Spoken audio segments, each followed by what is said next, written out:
साल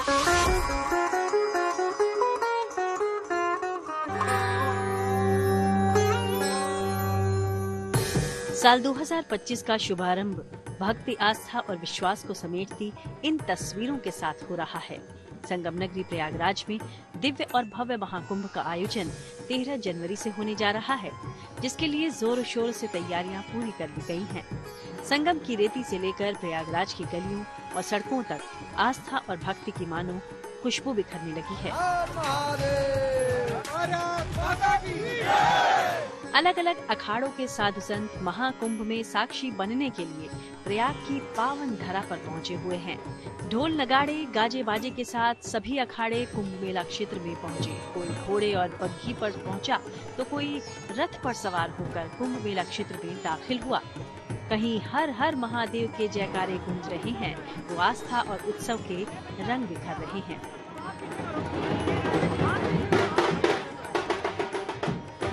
माना जा रहा है कि इस बार महाकुंभ में 40 करोड़ से ज्यादा श्रद्धालु आस्था की डुबकी लगाएंगे। लिहाजा यहाँ सुरक्षा और भक्तों की सुविधा को ध्यान में रखते हुए तमाम इंतजाम किए जा रहे हैं। संतों के अद्भुत संसार की जो तस्वीर दुनिया कभी और कहीं नहीं देख पाती, वो आपको कुंभ में दिखती है। संगम के तट पर आस्था, आध्यात्मिकता और मोक्ष के महापर्व महाकुंभ के रंग साल के पहले महीने में बिखरने लगे हैं।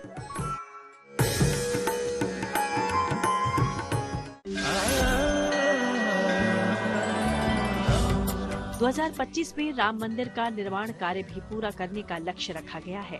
श्री राम जन्मभूमि परिसर में फिलहाल तो पहले तल, परकोटा और शेष 6 मंदिरों का काम पूरी तेजी से चल रहा है।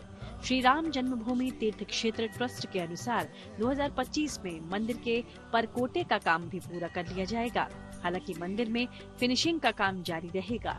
मंदिर के शिखर का निर्माण फरवरी 2025 तक पूरा होने की उम्मीद है। राम मंदिर परिसर का कार्य 30 जून 2025 तक पूरा हो जाएगा। 3 मंजिला राम मंदिर का ग्राउंड फ्लोर और मुख्य शिखर पूर्ण रूप से स्वर्ण जड़ित बनाया जा रहा है। राम मंदिर परिसर में ऑडिटोरियम को छोड़कर जून 2025 तक निर्माण कार्य पूरा होने का लक्ष्य रखा गया है। साथ ही श्री राम जन्मभूमि तीर्थ क्षेत्र ट्रस्ट मंदिर क्षेत्र में दूसरे देवी देवताओं के मंदिर भी तैयार करा रहा है। इनमें शिव मंदिर के अलावा सूर्य मंदिर, गणेश मंदिर, दुर्गा मंदिर, अन्नपूर्णा मंदिर और हनुमान मंदिर शामिल हैं।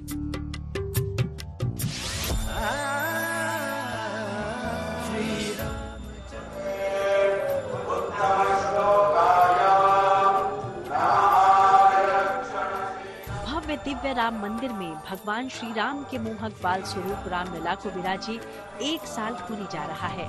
22 जनवरी 2024 को प्रभु श्री राम अपने भव्य मंदिर में विराजमान हुए थे। हालांकि श्री राम जन्मभूमि तीर्थ क्षेत्र ट्रस्ट इस अवसर को हिंदी कैलेंडर के अनुसार 11 जनवरी 2025 को मनाएगा। हिंदी तिथि के अनुसार पौष मास की द्वादशी तिथि को प्रभु श्री राम विराजमान हुए थे, जो 2025 में 11 जनवरी को है।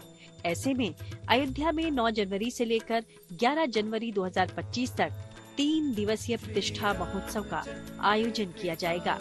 राम मंदिर की पहली वर्षगांठ को त्रेता युग जैसी भव्यता के साथ मनाया जाएगा। पूरी अयोध्या नगरी को रंग बिरंगी रोशनी से सजाया जाएगा।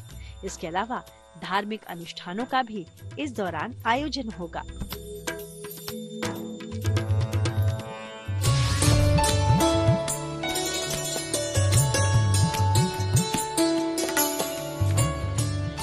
नए साल 2025 में ऐसा मौका भी आएगा जब 100 साल के बाद कोई अद्भुत संयोग बनेगा।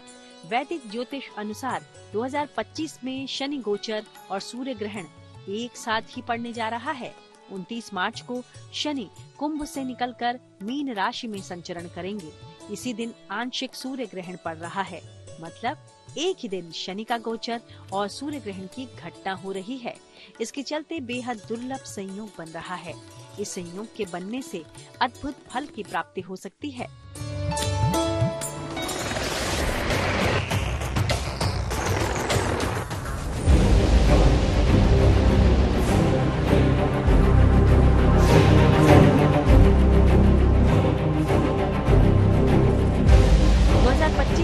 भारत की सैन्य ताकत में एक बार फिर इजाफा होने जा रहा है। 2025 में रूस भारत को S-400 एयर डिफेंस सिस्टम की एक और खेप देगा। रूस और भारत के बीच साल 2019 में S-400 एयर डिफेंस सिस्टम की डील हुई थी। इस डील के तहत रूस अब तक भारत को S-400 की 3 यूनिट सौंप चुका है, लेकिन 2025 में अब रूस 2 यूनिट और सौंपेगा। दरअसल LAC पर चीन तेजी से बुनियादी ढांचे को बढ़ा रहा है, जिसके जवाब में भारत भी तेजी से निर्माण में जुटा है। S-400 एक ऐसा एयर डिफेंस सिस्टम है जो हवा में ही दुश्मन की मिसाइल को नष्ट कर सकता है। भारत ने रूस से मिले 3 S-400 मिसाइल सिस्टम को चीन से लगते सीमावर्ती इलाकों में तैनात किया हुआ है। ऐसा करने से भारत के बॉर्डर पर सैन्य ताकत को मजबूती मिली है।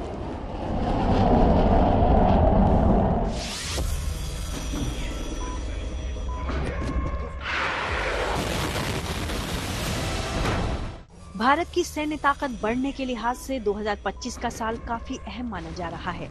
2025 में भारत की नेक्स्ट जनरेशन क्रूज मिसाइल क्षमता में इजाफा होने जा रहा है। दरअसल भारत 2025 के आखिर तक रूस के साथ BrahMos NG Indo Russian cruise missile की फ्लाइट टेस्टिंग शुरू करने जा रहा है।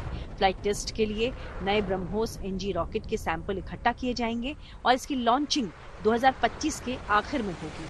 ब्रह्मोस भारत की ताकतवर मिसाइल्स में से एक है और भारतीय सेना लंबे समय से इसका इस्तेमाल भी कर रही है। इसका नाम भारत की ब्रह्मपुत्र नदी और रूस की मोस्कवा नदी से जुड़कर बना है। ब्रह्मोस को भारत और रूस ने मिलकर विकसित किया है। भारत चीन और पाकिस्तान के खतरे को देखते हुए रॉकेट के कॉम्पैक्ट संस्करण को विकसित करने की दिशा में काम कर रहा है। अब भारत और रूस ने मिलकर ब्रह्मोस NG पर काम शुरू कर दिया है। इसकी सबसे बड़ी खासियत ये है कि ये दुश्मन के रेडार में नहीं आएगी, यानी ये मौजूदा मिसाइल का गुप्त और हल्का वेरिएंट है। ब्रह्मोस NG पुरानी ब्रह्मोस से करीब 50% हल्की, 3 मीटर छोटी होगी। हालांकि इसकी रेंज पुरानी मिसाइल के बराबर यानी 290 किलोमीटर ही होगी। इसे एयरफोर्स के स्वदेशी LCA तेजस विमान में फिट किया जाएगा। LCA तेजस के लिए विकसित नई ब्रह्मोस NG मिसाइल विमान की लड़ाकू क्षमता को भी बढ़ाएगी।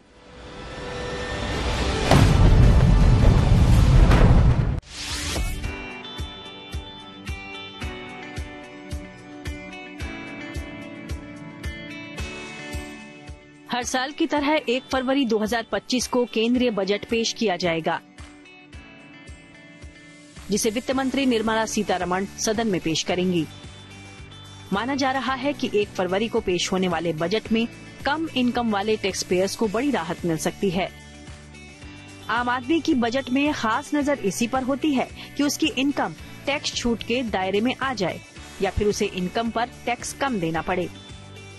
यानी अगला बजट निम्न आय वर्ग के लिए बड़ी राहत लेकर आ सकता है। हालांकि ज्यादा टैक्स स्लैब वालों के लिए कोई खास बदलाव होने की उम्मीद नहीं है।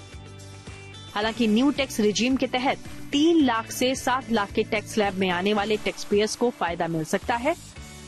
हालांकि माना जा रहा है कि सरकार न्यू टैक्स रिजीम के तहत छूट की सीमा को 3 लाख रुपए से ज्यादा भी बढ़ा सकती है।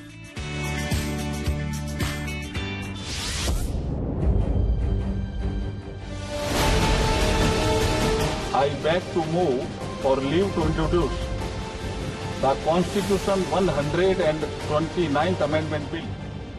साल 2025 में एक देश और एक चुनाव को लेकर भी बड़ा फैसला मुमकिन है।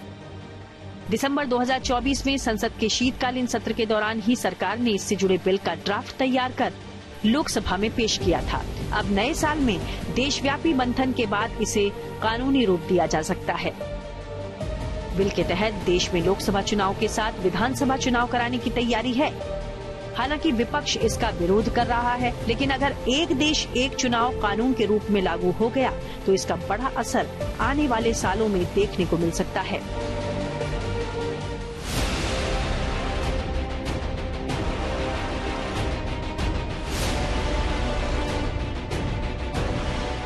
2025 में वक्फ बोर्ड को लेकर संसद में नया कानून बन सकता है। हालांकि केंद्र सरकार ने 2024 में भी इससे जुड़े बिल को पास कराने की कोशिश की थी, मगर विपक्ष और सहयोगी दलों के दबाव के बाद इसे JPC के पास भेज दिया गया। अब NDA सरकार वक्फ से जुड़े कानून में बदलाव को मंजूरी देना चाहती है। अगर ये कानून पास हो जाता है तो देश भर में इसका प्रभाव देखने को मिल सकता है।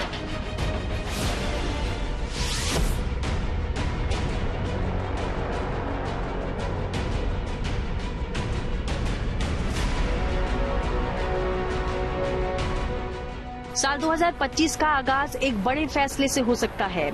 माना जा रहा है कि इस साल यानी 2025 में जनगणना की शुरुआत हो सकती है, जो 2026 तक चलेगी। हर 10 साल में होने वाली जनगणना 2021 में होनी थी, लेकिन कोविड महामारी के कारण इसे टाल दिया गया था। सूत्रों के मुताबिक 2025 में राष्ट्रीय जनगणना की शुरुआत हो सकती है। इसके बाद जनगणना अगली बार 2035 में होगी।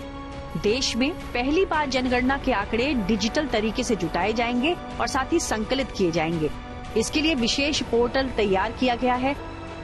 इस पोर्टल में जातिवार जनगणना के आंकड़ों के लिए भी प्रावधान किए जा रहे हैं। सूत्रों के मुताबिक जातिवार जनगणना होने की स्थिति में पहली बार देश में मुसलमानों और अन्य मतों के अनुयायियों की भी जातियां गिनी जाएंगी। केंद्र सरकार ने फिलहाल जनगणना के साथ जातिवार जनगणना कराने को लेकर औपचारिक फैसला नहीं किया है, लेकिन विपक्ष की ओर से जातिवार जनगणना को राजनीतिक मुद्दा बनाने की कोशिश को देखते हुए मोदी सरकार जातिवार जनगणना कराने का फैसला ले सकती है।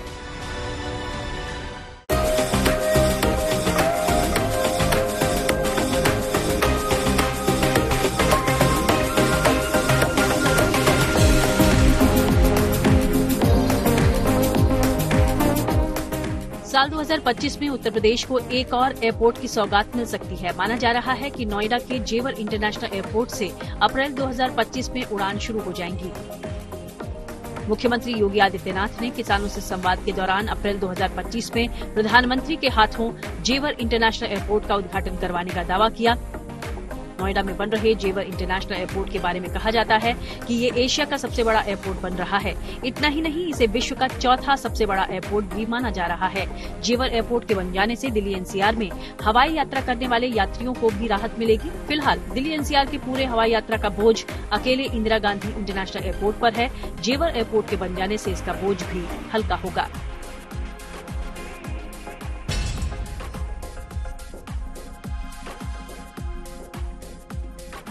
देश की राजधानी दिल्ली से उत्तराखंड की राजधानी देहरादून तक का सफर मात्र 2.5 घंटे में पूरा होने का सपना 2025 में पूरा होने जा रहा है। दिल्ली देहरादून एक्सप्रेसवे का काम लगभग पूरा हो चुका है और उम्मीद है कि फरवरी 2025 में दिल्ली देहरादून एक्सप्रेसवे आम जनता के लिए खोल दिया जाएगा। देहरादून दिल्ली एक्सप्रेसवे की खास बात ये होगी कि इस हाईवे पर कोई टोल प्लाजा नहीं होगा, यानी इस मार्ग पर टोल टैक्स का नया नियम लागू होगा। नए नियम के अनुसार आपको उतना ही पैसा देना होगा जितने हाईवे पर आप चलोगे। अभी तक दिल्ली और देहरादून का जो सफर 6 से 7 घंटे में पूरा होता है, उसका समय भी घटकर 2.5 से 3 घंटे हो जाएगा। –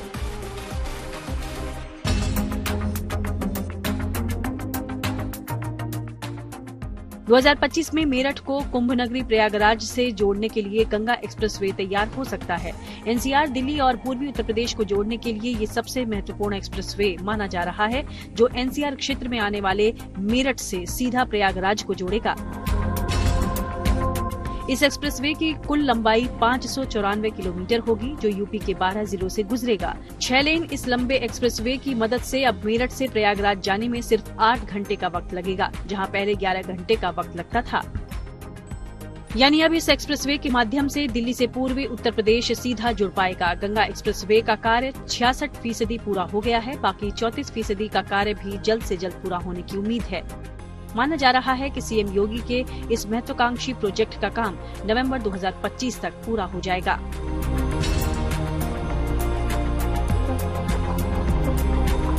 आगरा अलीगढ़ ग्रीनफील्ड एक्सप्रेसवे का निर्माण मार्च 2025 से शुरू होगा। 65 किलोमीटर लंबे 4 लेन के एक्सप्रेसवे निर्माण पर 3200 करोड़ खर्च किए जाएंगे। एक्सप्रेसवे के बनने से आगरा से अलीगढ़ पहुंचने का समय 2.5 घंटे से घटकर 1 घंटे का रह जाएगा।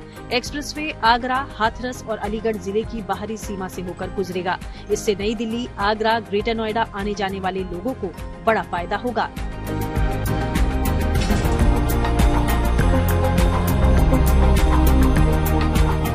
गोरखपुर से सिलीगुड़ी तक बनने वाले 519 किलोमीटर के हाई स्पीड कॉरिडोर का निर्माण कार्य साल 2025 में पूरा करने का लक्ष्य रखा गया है।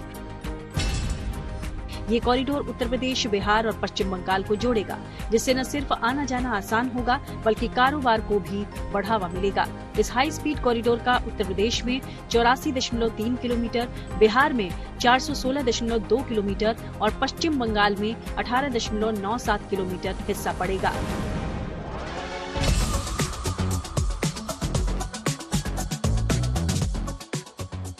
नए साल में देश को 3 नए डेडिकेटेड फ्रेट कॉरिडोर मिल सकते हैं। इनमें 2 ईस्ट कॉरिडोर और तीसरा नॉर्थ साउथ कॉरिडोर शामिल है। तीनों कॉरिडोर की कुल लंबाई 4,315 किलोमीटर होगी। ईस्ट कॉरिडोर के तहत खड़गपुर विजयवाड़ा कॉरिडोर तैयार होगा। दूसरा कॉरिडोर पालघर, भुसावल और दानाकुनी के बीच होगा, जबकि तीसरा कॉरिडोर इटारसी विजयवाड़ा के बीच बनेगा।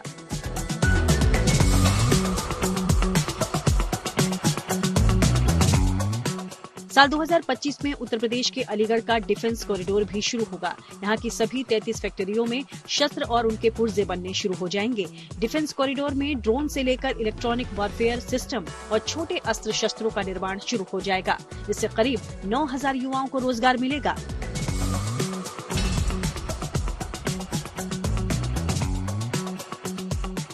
नए साल का पहला ही महीना कार्स और बाइक के शौकीनों के लिए नया रोमांच लेकर आएगा। 17 जनवरी से दिल्ली में भारत मोबिलिटी एक्सपो 2025 की शुरुआत होने वाली है, जो 22 जनवरी तक चलेगी। इस मोटर एक्सपो में कई लग्जरी और स्पोर्ट्स कार के साथ ही स्पोर्ट्स बाइक की झलक भी देखने को मिलेगी। इस इवेंट में 34 ब्रांड आने वाले हैं। भारत मोबिलिटी एक्सपो का ये 17वां एडिशन है। ये मोटर शो दिल्ली के प्रगति मैदान में भारत मंडपम में होने जा रहा है। भारत में इस ऑटो एक्सपो की शुरुआत साल 1986 से हुई थी। ऑटो एक्सपो 2025 में कई कार मेकर्स आने जा रहे हैं। इस मोटर शो में मर्सिडीज, BMW और पोर्शे जैसी बिग ब्रांड्स अपनी लेटेस्ट कार मॉडल्स लेकर आएंगे।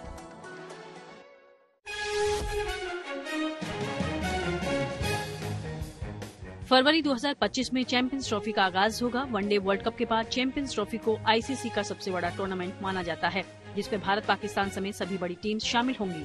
अगले साल फरवरी-मार्च में ये टूर्नामेंट पाकिस्तान और UAE में खेला जाएगा। इसका आगाज 19 फरवरी से पाकिस्तान और न्यूजीलैंड के बीच खेले जाने वाले मैच से होगा। वहीं mother of the all match यानी भारत और पाकिस्तान 23 फरवरी को आमने सामने होंगे।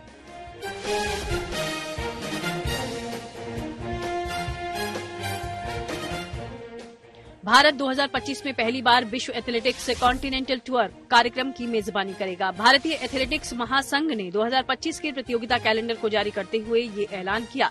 कॉन्टिनेंटल टूर विश्व एथलेटिक्स की देखरेख में आयोजित ट्रैक और फील्ड प्रतियोगिताओं की सालाना सीरीज है।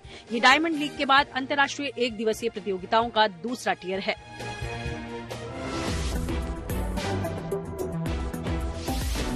2025 में महिला क्रिकेट वर्ल्ड कप भी खेला जाना है, जिसकी मेजबानी भारत करेगा। हालांकि भारत पाकिस्तान के बीच हुए समझौते के बाद ICC ने 2028 तक होने वाले सभी ICC टूर्नामेंट हाइब्रिड मॉडल के तहत कराने का ऐलान किया है, जिसके लिए महिला वर्ल्ड कप 2025 के लिए पाकिस्तान टीम भारत का दौरा नहीं करेगी, बल्कि ये मैच किसी न्यूट्रल वेन्यू पर ही खेले जाएंगे।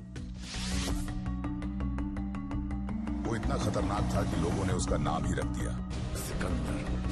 2025 में ईद के मौके पर सलमान के फैंस को फिल्म सिकंदर का तोहफा मिल सकता है। सिकंदर अपने टीजर के साथ नए साल का आगाज करेगी। फिल्म का निर्देशन AR मुरुगदास ने किया है, जिसमें रश्मिका मंदाना भी नजर आएंगी। एक्शन से भरपूर इस फिल्म से बड़ी उम्मीद की जा रही है।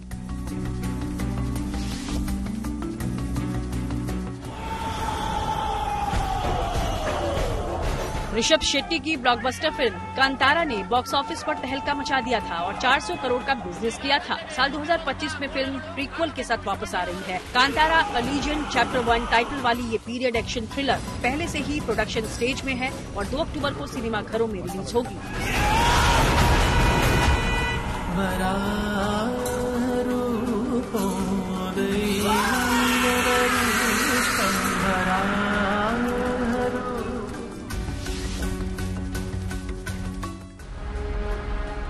खून से लिखी हुई कहानी है। KGF 1 और 2 पहले ही धमाल कर चुकी हैं, लेकिन अब 2025 में इस सीरीज की तीसरी फिल्म दर्शकों के सामने होगी। KGF 1 ने 200 करोड़ से ज्यादा की कमाई की थी, जबकि KGF 2 ने वर्ल्ड वाइड 1000 करोड़ से ज्यादा का कलेक्शन किया था। अब तीसरे पार्ट से लोगों को बड़ी उम्मीदें हैं।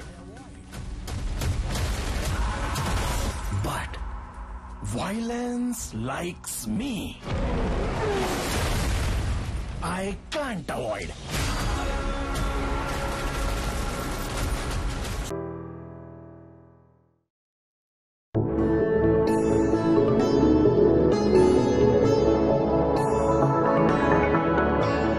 जा पर कृपा राम की होई, ता पर कृपा करहि सब कोई। जा पर कृपा राम की होई, ता पर कृपा करहि सब कोई। अपने धाम में विराजे राम। 2024 की किसी एक तस्वीर ने अगर सबसे ज्यादा सुर्खियां बटोरी तो वो यही तस्वीर रही। अद्भुत, अलौकिक, भव्य, दिव्य।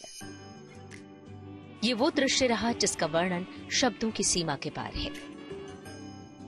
जिस स्वप्न को लोगों ने सदियों तक जिया, सहस्रों के तप, त्याग, योगदान, बलिदान के बाद अंततः रामलला अपने दिव्य, भव्य और अलौकिक मंदिर में विराज गए। आज हमारे राम आ गए हैं।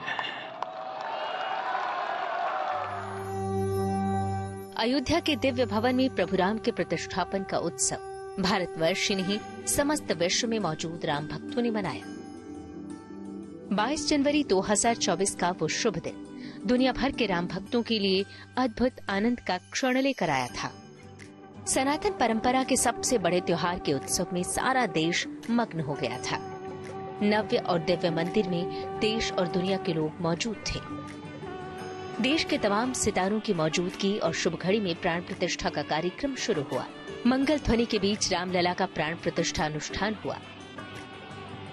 दोपहर करीब 12:30 बजे वैदिक मंत्रोच्चारण के साथ रामलला मंदिर की प्राण प्रतिष्ठा संपन्न हुई।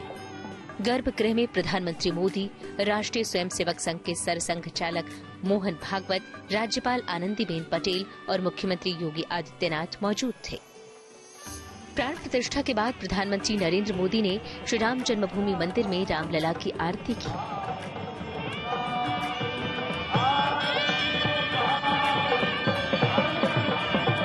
प्राण प्रतिष्ठा के बाद प्रधानमंत्री नरेंद्र मोदी ने श्री राम जन्मभूमि मंदिर में भगवान रामलला को दंडवत प्रणाम किया।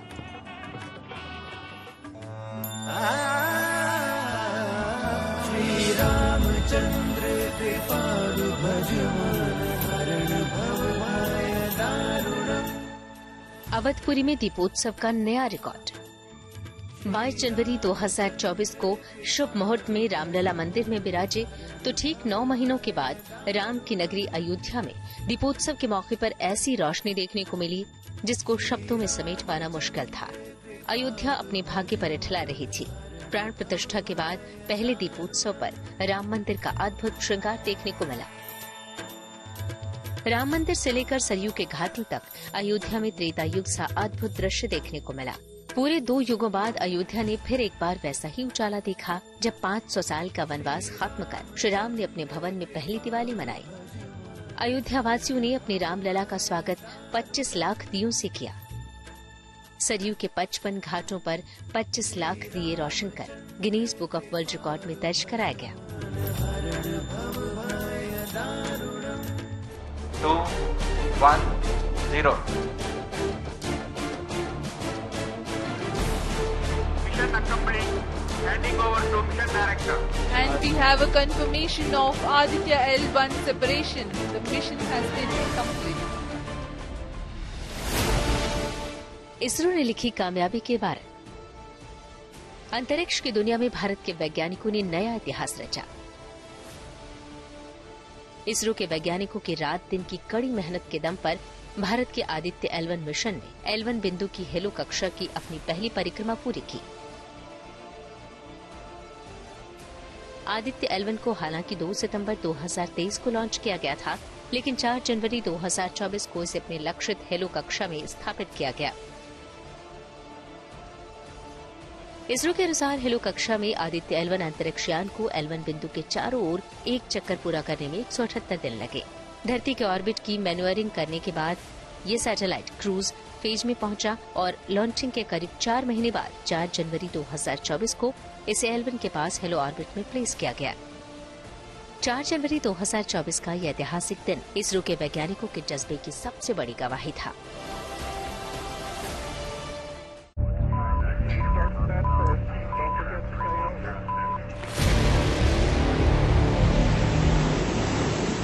भारतीय नौसेना ने 27 नवंबर 2024 को अपने अदृश्य योद्धा यानी न्यूक्लियर सबमरीन अरिघात से K4 बैलिस्टिक मिसाइल की सफल टेस्टिंग कर अपनी परमाणु ताकत का परिचय दिया। परमाणु युद्ध के हालात में भारत की सेकेंड स्ट्राइक कैपेबिलिटी यानी जवाबी प्रहार की क्षमता को नई ऊंचाई देने के लिए न्यूक्लियर सबमरीन INS अरिघात की धार को और पैना करने के लिए शॉर्ट रेंज की 24 K-15 मिसाइल तैनात की, जिनकी रेंज 750 किलोमीटर है। साथ ही 8 K4 मिसाइल भी अरिघात की विध्वंसक ताकत में इजाफा कर रही हैं, जिनकी रेंज 3500 किलोमीटर है।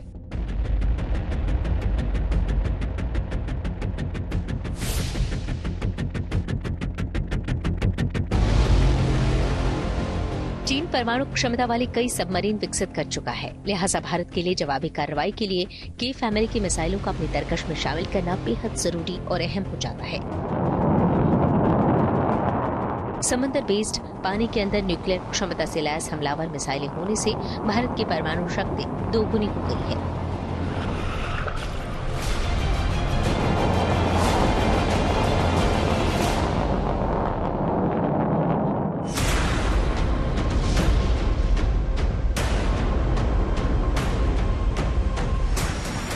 दो 2024 में भारतीय सेना को एक ऐसा हथियार भी मिला जिसने चीन और पाकिस्तान की नींद उड़ा दी। इंडियन आर्मी को स्वदेशी आत्मघाती ड्रोन नागास्त्र 1 का पहला बैच मिला। सेना ने इमरजेंसी प्रोक्योरमेंट के तहत नागास्त्र 1 सुसाइड ड्रोन को खरीदा था। भारत में तैयार पहला स्वदेशी लोइटर म्यूनिशन है नागास्त्र 1 ड्रोन। इसे इतना ताकतवर बनाया गया है कि आसानी से सीमा पर पनपती साजिशों को राख में मिला देगा। इसे 1200 मीटर की ऊंचाई पर ऑपरेट किया जाता है, जिससे इसे पहचानना मुश्किल हो जाता है। इसलिए नागास्त्र 1 को साइलेंट ड्रोन भी कहा जाता है।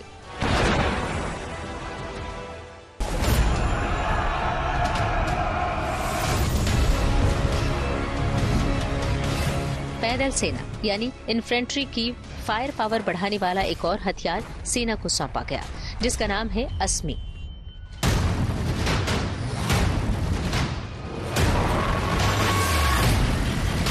जिसका मतलब होता है मजबूत, गौरव और आत्मसम्मान। ये पिस्टल देश की सेना का नया गौरव है।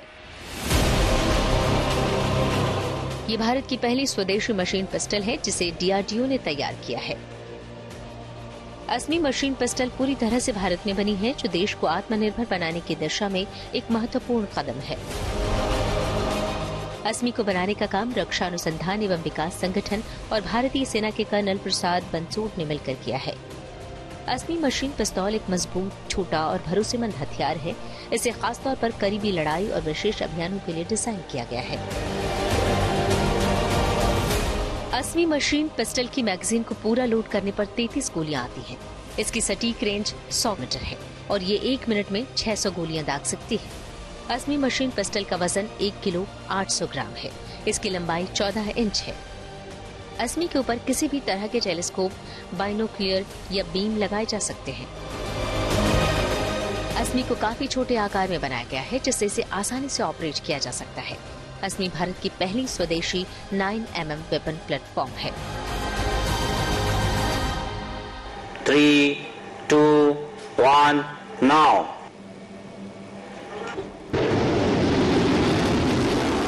DRDO ने देश की पहली स्वदेशी हाइपरसोनिक मिसाइल का भी सफल परीक्षण किया।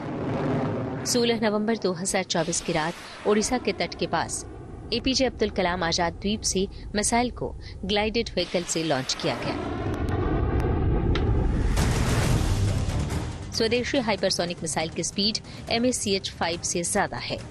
लॉन्च के बाद इसकी रफ्तार 6200 किलोमीटर प्रति घंटे तक पहुंच सकती है। हाइपरसोनिक मिसाइल की रेंज की बात करें तो ये 1500 किलोमीटर से ज्यादा है और ये ट्राइड ताकत से भी लैस है, यानी इसे हवा, पानी और जमीन तीनों जगहों से लॉन्च किया जा सकता है। हाइपरसोनिक मिसाइल के सफल परीक्षण के बाद भारत उन चुनिंदा देशों में शामिल हो गया है जिसके पास ये एडवांस टेक्नोलॉजी है। ऐसा माना जाता है कि हाइपरसोनिक मिसाइल रूस, चीन और अमेरिका के अलावा भारत के पास है।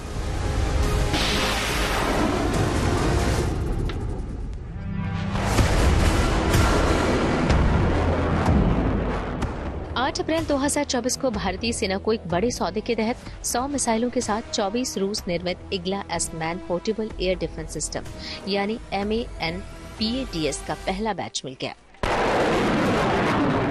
नवंबर 2023 में भारत ने रूस के साथ 120 लॉन्चर और 400 मिसाइलों की डील की थी, जिसके तहत भारत को रूस से पहली खेप अप्रैल में मिली। इग्ला सिस्टम में एक सिंगल लॉन्चर और एक मिसाइल शामिल है। इग्ला एस की रेंज 5 से 6 किलोमीटर है और अधिकतम 11,000 फीट तक जा सकती है।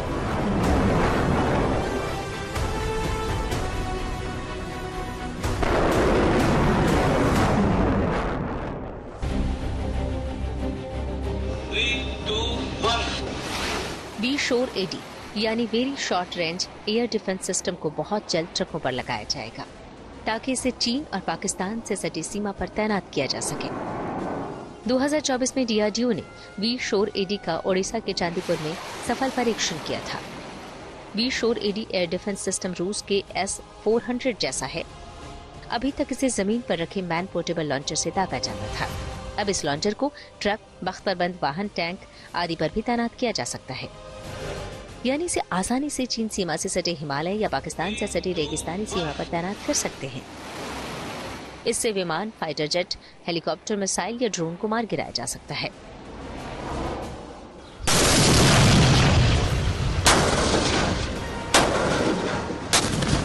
सेना का पहला स्वदेशी लाइट टैंक जोरावर का लद्दाख में अंतिम परीक्षण किया गया। जोरावर का अंतिम परीक्षण 21 नवंबर से 15 दिसंबर के बीच किया गया था। इससे पहले मैदानी और रेगिस्तानी इलाकों में भी जोरावर अपना जोर बखूबी दिखा चुका है। 25 टन वजनी इस स्वदेशी टैंक को 2025 में भारतीय सेना के बेड़े में शामिल किया जाना है। जोरावर टैंक की जरूरत गलवान हिंसा के बाद महसूस की गई थी, जब चीन ने लद्दाख बॉर्डर पर अपने हल्के लड़ाकू टैंक ZTQ-15 ब्लैक पैंथर तैनात किए थे। सेना ने हल्के टैंकों की मांग की, जिसके बाद जोरावर टैंक को 4 साल में तैयार किया गया।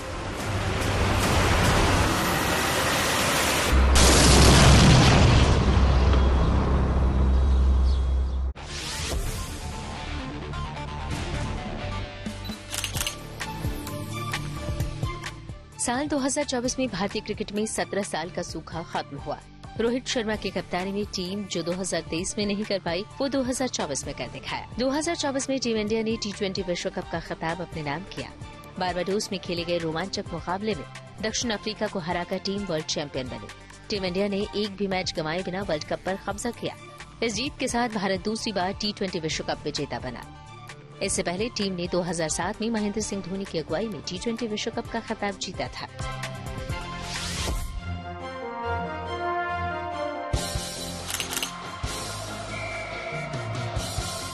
ऋषभ पंत भारतीय क्रिकेट जगत का एक ऐसा नाम जिसने मौत को भी मात देकर मैदान पर शानदार वापसी की, एक नई इबारत लिखी। दिसंबर 2022 में हुए भयानक कार हादसे के बाद किसी ने नहीं सोचा था कि भारत का ये स्टार बल्लेबाज फिर कभी चौके छक्के जड़ पाएगा। अपने मजबूत इरादों और मैदान में वापसी की चाह से ऋषभ पंत ने पूरी दुनिया को हैरान कर दिया। सफलतापूर्वक रिहैब पूरा करने के बाद ऋषभ पंत न सिर्फ IPL 2024 में खेलते नजर आए, बल्कि T20 वर्ल्ड कप टीम का हिस्सा भी बने। टेस्ट क्रिकेट में भी पंत ने शानदार कमबैक कर इतिहास रचा। दिसंबर 2022 के बाद अपना पहला टेस्ट खेलते हुए पंत ने बांग्लादेश के खिलाफ पहले टेस्ट की दूसरी पारी में शुभमन गिल के साथ चौथे विकेट के लिए शतकीय साझेदारी की। –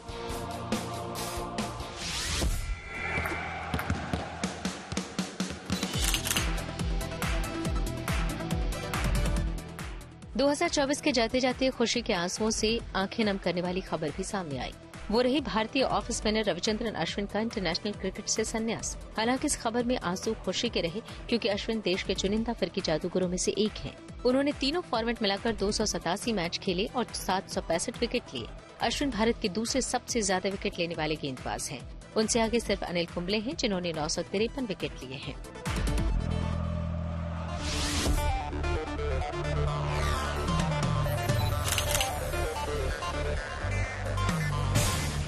अपनी दमदार चालों से चेस की दुनिया जीतने वाले डी गुकेश ने इस साल वर्ल्ड चेस चैंपियनशिप 2024 का खिताब अपने नाम किया। 18 साल के गुकेश का मुकाबला डिफेंडिंग चैंपियन चीन के अनुभवी डिंग लीरेन से था, लेकिन लीरेन को 14वीं बाजी में मात देकर गुकेश ने इतिहास रच दिया। वर्ल्ड चेस चैंपियनशिप के करीब 138 साल के इतिहास में अब तक कोई खिलाड़ी इतनी कम उम्र में विश्व चैंपियन नहीं बना था। साल 2013 के बाद भारत पहली बार शतरंज का वर्ल्ड चैंपियन बना और गुकेश वर्ल्ड चेस चैंपियन बनने वाले भारत के दूसरे प्लेयर बन गए।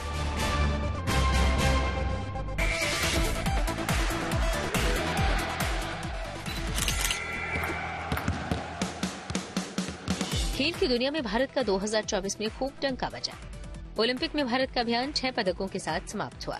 भारत के शूटर मनु भाकर ने ओलंपिक में मेडल जीतने की शुरुआत की और ऐसी पहली महिला खिलाड़ी बन गई जिन्होंने एक ही ओलंपिक में 2 मेडल जीते। मनु भाकर ने 10 मीटर एयर पिस्टल इवेंट में कांस्य पदक जीता। साथ ही उन्होंने सरबजोत सिंह के साथ टीम इवेंट में कांस्य पदक जीतकर शूटिंग में ओलंपिक पदक जीतने वाली पहली भारतीय शूटिंग जोड़ी बनी। स्वप्निल कुसाले ने मेंस 50 मीटर राइफल 3 पोजीशन में कांस्य पदक जीता, जिससे शूटिंग में भारत के पदकों की संख्या 3 हो गई। भारत ने इससे पहले कभी भी ओलंपिक में एक खेल में 3 पदक नहीं जीते थे।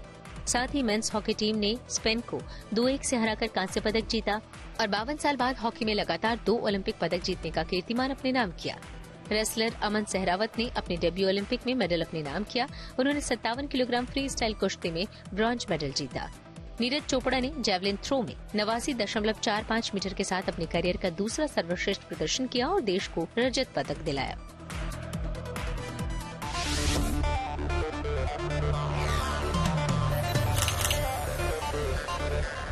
पेरिस पैरालंपिक 2024 खेलों के इतिहास में अपना सबसे सफल प्रदर्शन करते हुए भारत ने कुल 29 पदक जीते, जिसमें 7 स्वर्ण, 9 रजत और 13 कांस्य पदक शामिल रहे।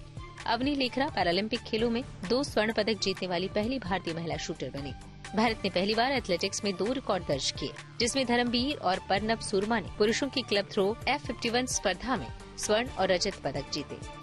जैवलिन थ्रो और सुमित अंतिल ने भी पैरालंपिक में स्वर्ण जीतकर अपना खिताब डिफेंड करने वाले पहले भारतीय पुरुष खिलाड़ी के रूप में इतिहास रच दिया। हाई जंप T42 वर्ग में कांस्य पदक के साथ मरियप्पन थंगावेलु लगातार 3 पैरालंपिक में पदक जीतने वाले पहले भारतीय बने। भारत ने ट्रैक इवेंट्स में 4 पदक जीते। कुल मिलाकर भारत ने अपने पैरालंपिक इतिहास में 60 पदकों का ऐतिहासिक आंकड़ा छुआ।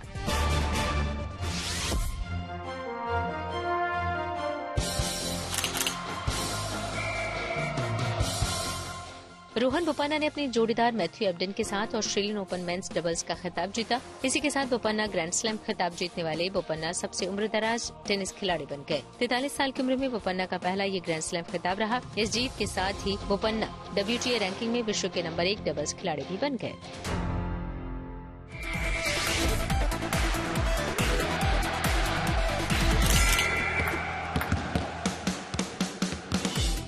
भारतीय महिला हॉकी टीम ने एक बार फिर देश को एशियन चैंपियन बनाया।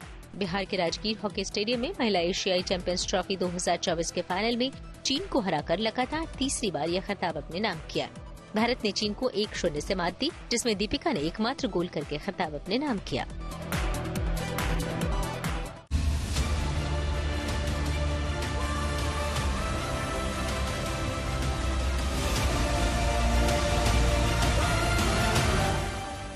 बॉलीवुड के शोमैन यानी राज कपूर ने भारतीय सिनेमा पर अपनी अमिट छाप छोड़ी है। 2024 में उनकी 100वीं जयंती के मौके पर पूरा कपूर खानदान प्रधानमंत्री मोदी से मिलने पहुंचा।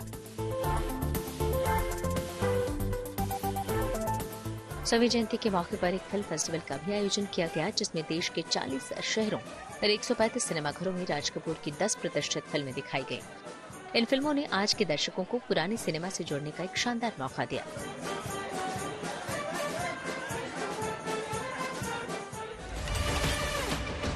पुष्पा सिर्फ एक नाम नहीं है, पुष्पा मतलब ब्रांड। साल 2024 के जाते जाते सुपरस्टार अल्लू अर्जुन की फिल्म पुष्पा 2 द रूल ने जबरदस्त धमाल मचाया। फिल्म को न सिर्फ धमाकेदार ओपनिंग मिली, बल्कि 1000 करोड़ से ज्यादा की कमाई का आंकड़ा भी पार किया। श्रीवल्ली मेरी बाइको है। जब एक पति अपने बाइको की सुने तो क्या होता है, पूरी दुनिया को दिखाएगा। वर्ल्ड वाइड मूवी ने 1400 करोड़ से ज्यादा का बिजनेस किया। पुष्पा 2 के हिंदी वर्जन ने पहले ही हफ्ते में 400 करोड़ का आंकड़ा छू लिया था। इस फिल्म ने पहले हफ्ते की कमाई में शाहरुख खान की ब्लॉकबस्टर फिल्म पठान को पीछे छोड़ दिया था। पार्टी होगी पुष्पा, अब होगी पार्टी।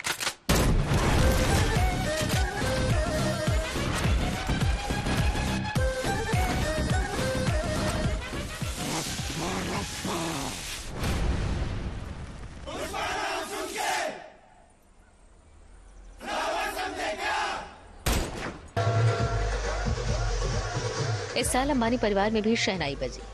मुकेश अंबानी की बेटी अनंत अंबानी और राधिका मर्चेंट की शादी देश ही नहीं बल्कि दुनिया भर में सुर्खियों में रही।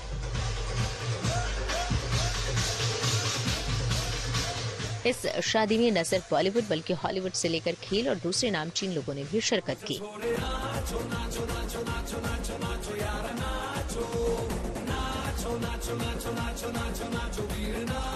इसी गाला वेडिंग से पहले कई प्री वेडिंग इवेंट्स का भी आयोजन हुआ, जहां दुनिया भर के दिग्गज हस्तियों को एक साथ देखा गया। कहा जा रहा है कि अनंत राधिका की शादी में अंबानी परिवार ने 3000 करोड़ रुपए खर्च किए।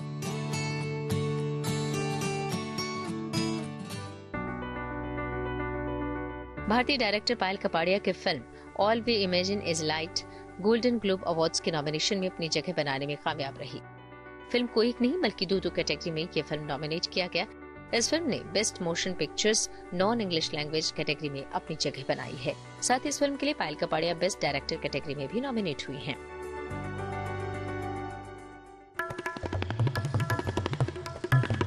भारत ही नहीं बल्कि दुनिया भर में अपनी तबले की थाप के लिए सम्मानित तबला वादक जाकिर हुसैन को 2024 में 3 ग्रैमी अवार्ड से सम्मानित किया गया। Thanks to the Academy, thanks to all these great musicians. उनके बैंड शक्ति के एल्बम दिस मोमेंट ने बेस्ट ग्लोबल म्यूजिक एल्बम की कैटेगरी में ग्रैमी जीता। इस बैंड में शंकर महादेवन, जाकिर हुसैन, वी सेल्वा गणेश और गणेश राज गोपालन जैसे कलाकारों ने साथ काम किया है। इस एल्बम में कुल 8 गाने हैं। इसके अलावा तबला मास्टरों ने पश्तो के लिए best global music performance category में बांसुरी वादक राकेश चौरसिया के साथ ग्रैमी शेयर किया। साथ ही उस्ताद जाकिर हुसैन ने एज वी स्पीक के लिए कंटेम्पररी इंस्ट्रूमेंट एल्बम कैटेगरी में भी एक ग्रैमी अपने नाम किया।